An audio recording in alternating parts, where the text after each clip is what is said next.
நிலாவும் நிலாவோட ஃப்ரெண்டும் ஒரு காஃபி ஷாப்க்கு வந்திருக்காங்க.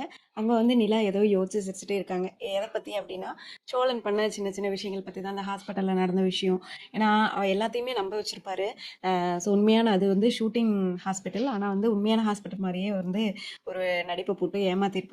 அத நெனச்சு தான் நிலா பயங்கரமா சிரிச்சுட்டு இருக்காங்க. அவ ஃப்ரெண்டு சொல்றாங்க, "புடிக்குமா உனக்கு?" அப்படிங்கிறப்ப, இந்த மாரி சேட்ட பண்றப்ப எனக்கு புடிக்கும். ஓவரா ஃப்ராட் பண்றப்ப எனக்கு புடிக்காது. அந்த மாரி சொல்றாங்க. நிலாவுக்கும் வந்து சோழன் மேல லவ் இருக்குதான். ஆனா சோழன் கொஞ்சம் அவாய்ட் பண்ணாரு சில விஷயங்கள்லாம் அப்படின்னா நல்லாயிருக்கும். வானதி ஒரு பக்கம் பார்த்தீங்கன்னா, அம் அவங்க வந்து கல்யாணத்துக்கு ஒத்துக்கிட்ட விஷயம் வந்து சும்மா விளையாட்டுக்கு அப்படின்றது நமக்கு எல்லாத்துக்குமே தெரியும். அத நம்பி அவங்க வேற டேட் எல்லாம் ஃபிக்ஸ் பண்ணி மண்டபம்லாம் பார்த்துட்டு இருக்காங்க. இந்த சமயத்துல பார்த்தீங்கன்னா, பாண்டி வந்து "நீ வந்து எங்க வீட்ல பேசு. நான் ஏதோ கோவத்துல பேசிட்டேன்." அந்த மாரி சொல்லி வீட்டுக்கு கூட்டு போறாங்க. கரெக்ட்டா அந்த பையனோட அதாவது மாப்பிள பார்த்த பையனோட அம்மா, அப்பாவும் வந்து கை புடிச்சு கூட்டிட்டு வரப்ப பார்த்துர்றாங்க.